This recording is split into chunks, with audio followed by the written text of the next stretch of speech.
Robin Hood Radio presents Stage Right or Not with Michele Willens. Michele is a longtime journalist and herself is a published playwright of several theatrical works. She's a frequent contributor to the Huffington Post, Daily Beast, and the Atlantic websites. Another opening of another show. Well, I am reporting from London this week, where the stages are filled with, well, Broadway shows. Tina, Pretty Woman, Evan Hansen, Six, Jersey Boys, and more. Well, I'm skipping those for obvious reasons, but I will be seeing their latest revival of Cabaret, which has been highly touted. I will also be seeing one called Eureka Day, starring our own Helen Hunt. That's at the Old Vic. And I grabbed a ticket for Handbagged, a new show about Queen Elizabeth. So that should be interesting at this moment. The first one I took in was the musical version of Back to the Future, mostly because it's planning to hit Broadway in the spring. Well, the show was filled with special effects, that car, and if you love the film, you may be satisfied. The musical interludes work fine, as do many of the obvious lines about what is past and what is still to come. Ronald Reagan, the actor, will be president. It's a family show along the lines of Mrs. Doubtfire and maybe Beetlejuice. I wouldn't put my own money on its future, but with some super performers, who knows? Now, as I've said before, here the number of screen-to-stage productions like that one, either up and running or in development, is at a record number. Some Like It Hot opens in November on Broadway. Cameron Crowe's Almost Famous sometime after. The Devil Wears Prada has been working out its kinks in Chicago. So many more that hope to get to New York, including Dog Day Afternoon, which you may recall I saw done as a reading. No, not a musical version. Meanwhile, on the current Broadway stages, there is news. The smash hit revival of The Music Man will end its run on January 1st. Reflecting a decision by the producers not to recast after the departure of the show stars Hugh Jackman and Sutton Foster. The production began performances in December, so Jackman and Foster will have been on the show for a little more than a year once it closes. And both of them have been working on the project for several years because it was, well, like many other shows, delayed by the pandemic. And even once up, it was hit by COVID. Both Jackman and Foster tested positive 1 or 2 times. Now, speaking of that, after Leah Michelle's triumphant takeover of Fanny Bryce in Funny Girl, which I reported on after seeing her grand opening, she immediately tested positive and quarantined at least 10 days. As Fanny would have said, oy. She's back in it now, but has many planned days off, so it's always worth checking before you buy tickets for that one.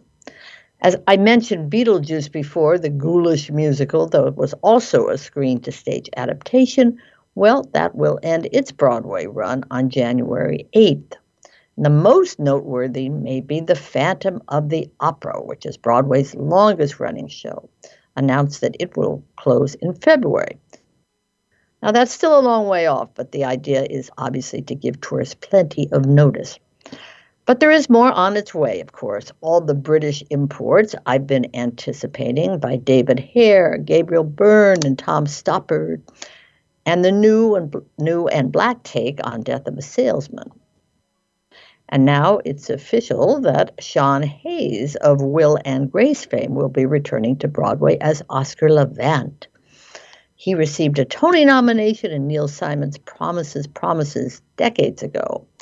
Sean Hayes has done well during the pandemic with a highly profitable podcast called Smartless, co-hosting that with Will Arnett and Jason Bateman. I've heard almost every one, and it is great. And Mike Birbiglia, the comedic storyteller who has mined his experiences with romance, fatherhood, and sleep disorders for narrative purposes, will also return to Broadway this fall with a new show.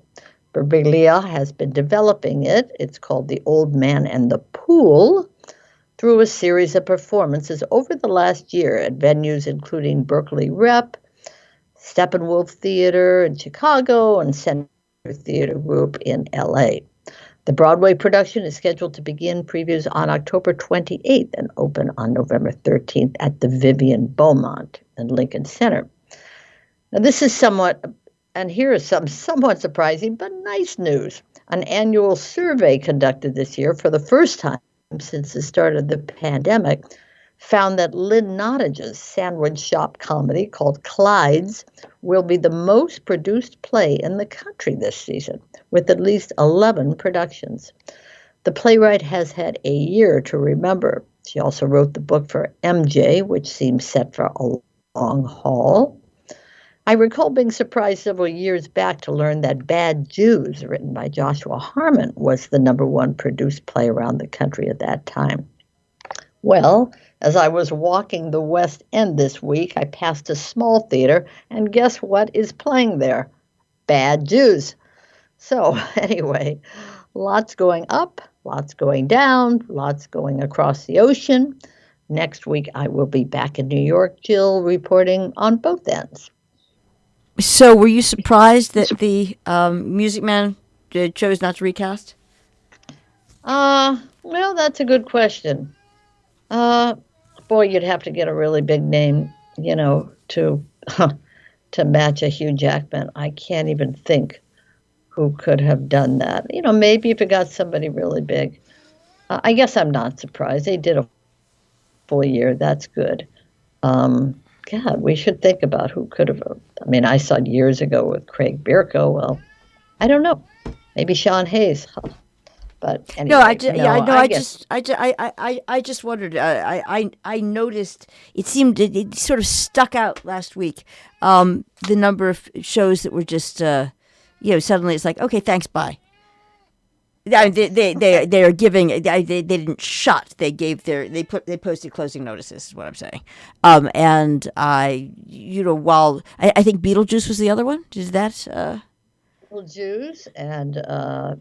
Phantom of the Opera, well, Evan Hansen, there are a lot of them are going down now. Chicago, different dates, but they're all closing. Look, a lot of them have had very good runs. Yes, I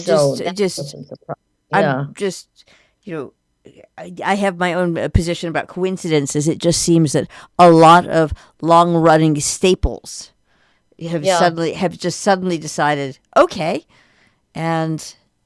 Mm-hmm. I shouldn't say suddenly. They've all at the same time. It's probably not. So I'm just wondering. I'm noticing a pattern. I'm going, okay, that's interesting. Yeah. Why all at one time? Maybe they're when theaters become available, shows start vying for them. Something like The Devil Wears Prada is looking. They're all looking for theaters. So. If the theaters are making good deals, maybe for the next shows, and the other ones are fading. If you look at the ticket booth now, I'm not there this week, obviously, but I'm telling you, there's a lot of shows that you can buy cheap tickets for. I mean, keep an eye on Strange Loop. They say that's going to go to January. I don't know. Will it? They're selling half-price tickets for every single show. So it's a very iffy time, but it's going to be a busy, busy October. I think I'm lining up 20 shows that I'm trying to get into for October and November. So it's going to be a good end of the year, I'll tell you that. Or to put it another way, you're going to be back in business.